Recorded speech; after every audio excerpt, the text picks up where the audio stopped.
Hey UPSC aspirants, welcome to LearnStroke IAS Crack Prelims 2023 test series discussion. As you know, the questions are all sourced from current affairs and magazines, right from the newspapers. So we'll have 5 questions and you can solve the question with me. Let's go to the first question. Here we go. From modern India, consider the following statements regarding Banda Bahadur or Baba Banda Bahadur. Banda Bahadur is a very popular figure in modern India. 3 statements.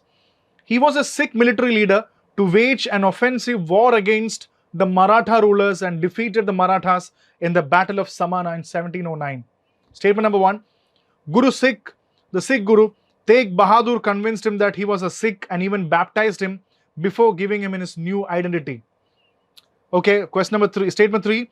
He had an advisory council of 5 Sikhs who were collectively called as the Hazuri Singhs. Which of the following statements are right? 3 statements and 1 only, 2 and 3, 3 only, and 1 and 2. So solve this question with me. Which of the following statements are right? 1, 2, 3. If you're all given your attempt, let's find out the answer. Statement number 1. He was a Sikh military leader, perfectly right. To wage an offensive war against the Maratha rulers. That was the wrong answer. It was not the Marathas. The famous Banda Bahadur fought valiantly against the Mughals in the Battle of Samana. It was the Mughals and not the Marathas in this question. So the statement number 1 is wrong. Sikh Guru Tegh Bahadur convinced him to become a Sikh and gave him a new identity. That is also false. It was not Guru Tegh Bahadur. It was Guru Gobind Singh. It was a 10 Sikh Guru Gobind Singh, not Tegh Bahadur. So statement 2 is wrong. So obviously statement number 3. He had an advisory council of 5 Sikhs called as Hazuri Singhs. That is correct. So the answer was 3 only. And why this question was asked, you can just check in the current affairs that recently the release of Banda Bahadur Martyrdom Monument poster ahead of his 306th Martyrdom Day in 9 June, organized by the National Monuments Authority of India. And he was in the news because of his Monuments and National Monuments Authority. There was 306th martyrdom and Banda Bahadur was discussed in the news. So since he is an important person in modern India, we have to read more about Banda Bahadur. And you can see that he had his capital at Lohagarh and he fought against Mughal rulers. He created a big empire and it was the 10th Guru Gobind Singh that visited. He was basically, his first name was Lakshman Das, and then he became Madhav Das, led an ascetic life, and later on it was Guru Gobind Singh who made him join the Khalsa, and he made him a warrior to fight against them. And in this battle, you have to also remember a battle called the Battle of Chapar Chiri in 1710. So if you happen to see somewhere the Battle of Chapar Chiri, it is Banda Bahadur. And the Battle of Sadhaura. The Battle of Sadhaura is also important, where he freed hundreds of Sikhs from the evil landlords. And then you can see that he was very brutally killed by the Mughals. You will not even believe it's a bit painful, but his son was tortured and he was made to Banda Bahadur was made to eat his son's flesh, because that was a very cruel episode of. And during Bahadur Shah's time, Mughal Emperor Bahadur Shah's time, he made a point to capture and kill Banda Bahadur, but later it was completely taken over by the Mughal Emperor Farrukhsiyah. So that is the reason why Banda Bahadur is on the news. So read more about him because he can be a question. Moving on to the next question. Question number 2. The NCC has launched a value-based flagship campaign called Puneet Sagar Abhiyan. Which of the statements are correct? Puneet Sagar Abhiyan. It's from the newspaper. A. It is an initiative to clean sea, shores, rivers, beaches, and lakes of plastic waste. Number 2. It is an initiative to convert ocean water into drinking water and to help the urban cities.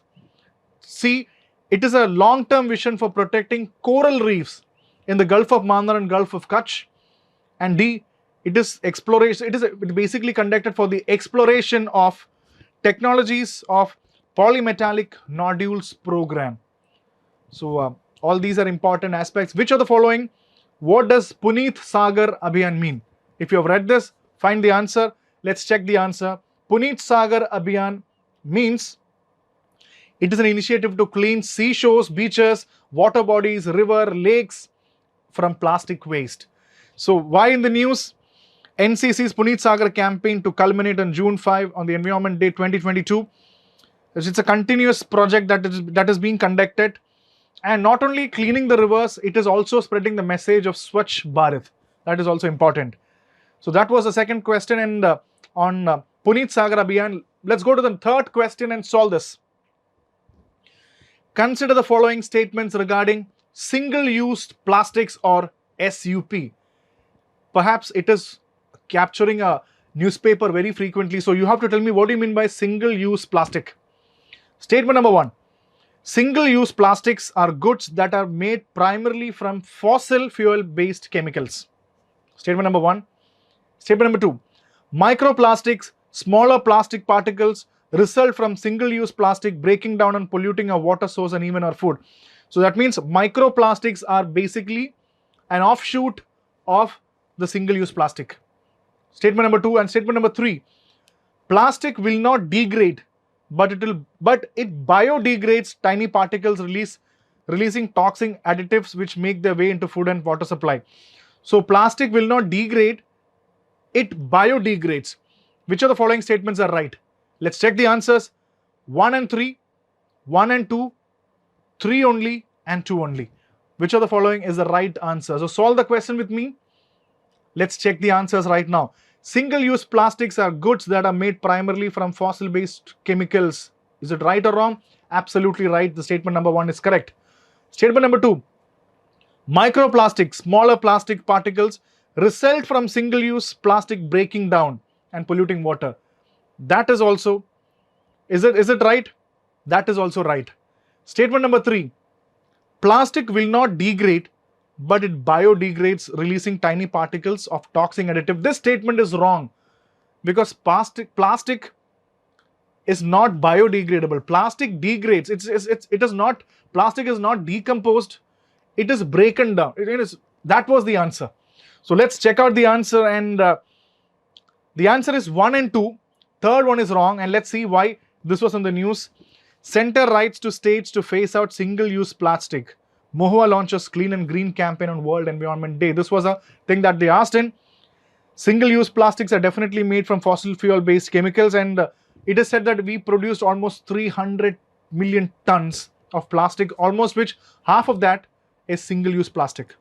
So you can see that after some time, sun and heat slowly turns this plastic. It breakdowns, and finally this plastics become microplastics, which are very hard to detect, and that is a cause of huge environmental pollution. It goes into the mouths of the organisms that feed on water and live in water.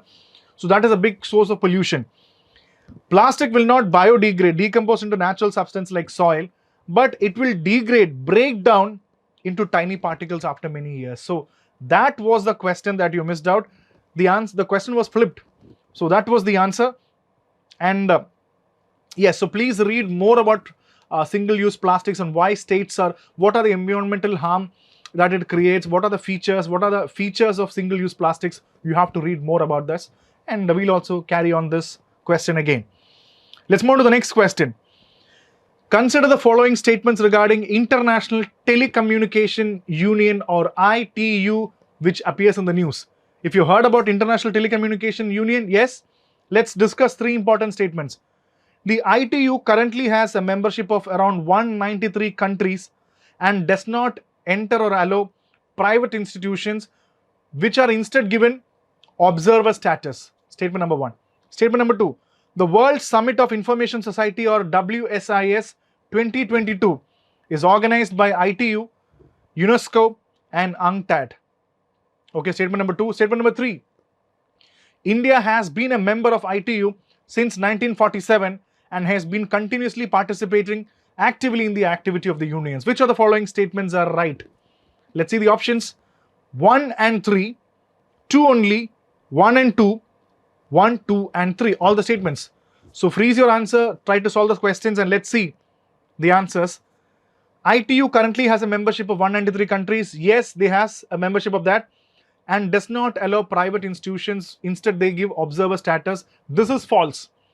It also includes private institutions, and there is no such observer status. Everybody is a part of that. So statement number 1 is wrong. World Summit of Information is organized by ITU, UNESCO, and UNCTAD, and even many other UN organizations. So statement 2 is absolutely right. India has been a member of ITU since 1947. Absolutely false, because India is one of the oldest members, and India is a member since 1869. Perhaps, I think Mahatma Gandhi was born. And the answer was 2 only. Because first statement is wrong, third statement is wrong, only second statement is right. Why did it appear in the newspaper? India signs host account country agreement with International Telecommunication Union for area office and innovation center in Delhi. So there is a new center which is going to be in Delhi, which is going to take care of a lot of countries. And India is again recontesting for the elections to the International Telecommunication Council. India is actually participating in the council, trying for re-election. So, and let's see, 193 countries, and the new area office and innovation center of ITU, which we discussed, is expected to serve South Asian countries, Afghanistan, Bangladesh, Bhutan, Iran, Maldives, Nepal, Sri Lanka, and India. So this is going to happen in New Delhi. And WTSA, as you know, there is another thing, WTSA, which is a 4-yearly global conference dedicated to information and technology. And India is proposed to host this WTSA in 2024. It's also, WTSA is a 4-year global conference of IT. And obviously, India is going for the re-election in 2023-2026. So India is a member since 1869. So not 1947. So I think the question was clear. Check out the question again. So I think that was the reason why they asked this question. And let's move on. Yeah, before that, WSIAS, the World Summit of Information Society, the problem that I asked in the question, it's not only ITU, UNESCO, it also includes UNDP and other UN organizations as a part of this. So read more about ITU and the role of India. And please remember this concept called the Area Office and Innovation Center, which is going to happen in Delhi. Okay, so let's move on to the next question. I think the last question of Crack Prelims 2023. Consider the following statements regarding ethanol blending. It's very commonly found in the newspapers. What is ethanol blending? Ethanol is deficient in oxygen content and is good for efficient combustion, creating less pollution. Statement number 1. Statement number 2. A roadmap for ethanol blending in India 2025 was released by the Prime Minister, in which he lays out a detailed path of achieving 30% of ethanol blending. Okay, statement number 3. Sugarcane molasses is the primary source of ethanol in India. Which of the following statements are right? 1 and 2, 3 only, 1 and 3, and 2 only. Let's check out the answers. What is the answer?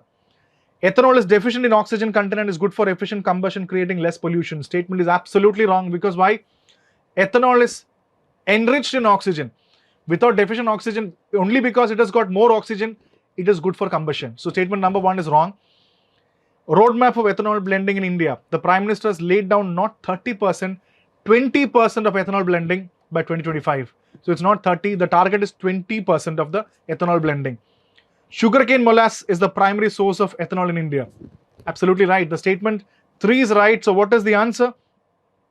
Let's check the answer. The answer is 3 only. 1 and 2 is wrong and 3 is right. Why this question was asked? In the news, the ethanol blended petrol program, India has achieved a target of 10% ethanol blending 5 months ahead of schedule. So that was the reason why I asked this question. And before you understand this, ethanol is primarily from sugarcane due to fermentation process. It's high in oxygen. That is why it is good for combustion. And since it is a plant-based fuel, it's a renewable thing. So when ethanol blending comes in, now I think it will cut down India's auto fuel import, and it will also help the farmers to grow and help in more ethanol production, because ethanol production is basically carried out by what? Sugarcane, sweet sorghum, sugar beet, maize, wheat, rice, everything contributes for creation of ethanol. So that is the reason why ethanol production is also important. Read more about that. And now the petrol is actually optimally created for E5, where 5% of ethanol is blended with petrol. With 20% coming in, the new automakers, car, everything which is going to come, will have to create more engines, more process through which the petrol can become E20. So later on, the vehicles need to be produced with E20, where 20% will be ethanol. It's a good thing.